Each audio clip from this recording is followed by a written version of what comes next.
Yawa Hajji Naziru, kamar mecece matsayarka ne kan batun sarautar sarkin waƙan nan da ake ta dambarwa kanta? Wallahi Hajji Zardin na ga abin da yake yawo, ba kuma yadda mutane suke tunani ba ne, ba wai abu ne da na faɗa ba. Shi ban dai ne yin magana kwata-kwata akan abu na to, amma wani abu in ya fito kai clearing doubt ga mutane zai fi.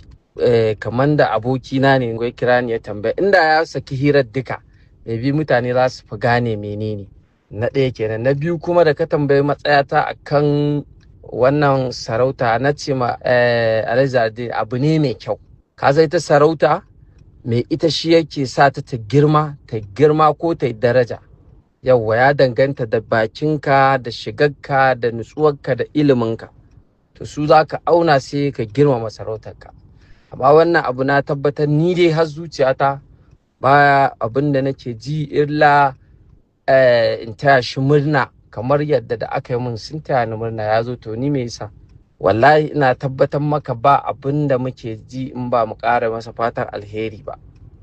Kuma sarautu ne akwai su kala-kala irin wannan, akwai sarkin waƙar Dutse, akwai sarkin waƙar ni kenan na Kano, akwai duk da dai sarkin waƙar sunana ne, ba mutane ba su gane ba ne, sunana ne sarkin waƙar, ka gane.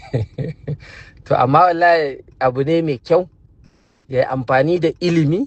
Shawarar da za mu ba shi kenan, amfani da ilimi zai taimaki tafiyarsa. Da a haka muke tafiyar da namu, ba wani abu ba ne. Amma ba wai abin da duk mutane suke nufi a'a an baka sarkin waka sai ka mulki kowa. Na sha baɗa tun baya da aka ban shi sarkin waka ba fa sarkin mawaka ba ne.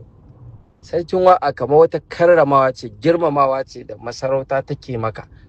Shine na ce maka wani abu ne ake baka shi don a nuna kai masoyi ne, ko kuma wani dalili ya sa a yi ma, ba wai abin nan ba ne ba.